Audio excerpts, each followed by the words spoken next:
Oui, effectivement, l'association Rêve ne s'est pas arrêtée pendant cette période de confinement liée à la crise sanitaire.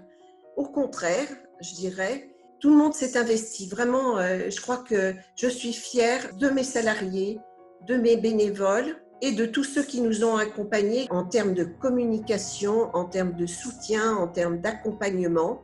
On a fait, par rapport à d'autres moments de notre activité, beaucoup plus de réunions. Nous avons profité de cette opportunité finalement, si on peut parler d'opportunité quand on est dans une crise sanitaire aussi grave, pour mettre en place et finaliser notre site internet.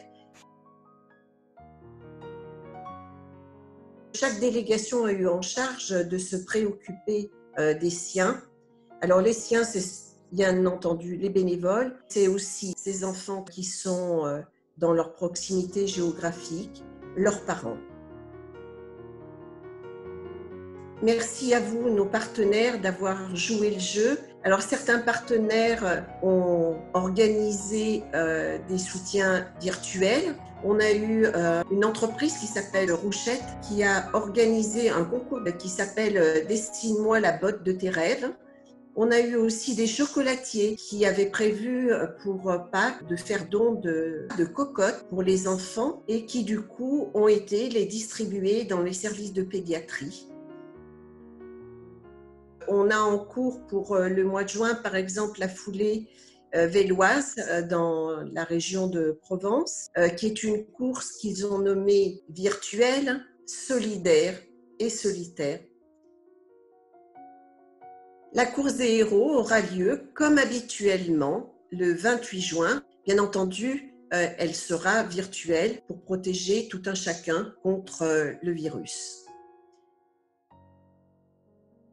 Eh bien, là aussi, nous sommes surpris puisque à l'heure d'aujourd'hui, alors ça ne correspond pas au nombre habituel, mais nous avons 30 nouvelles demandes de rêve, ce qui représente à peu près 50% du quota habituel.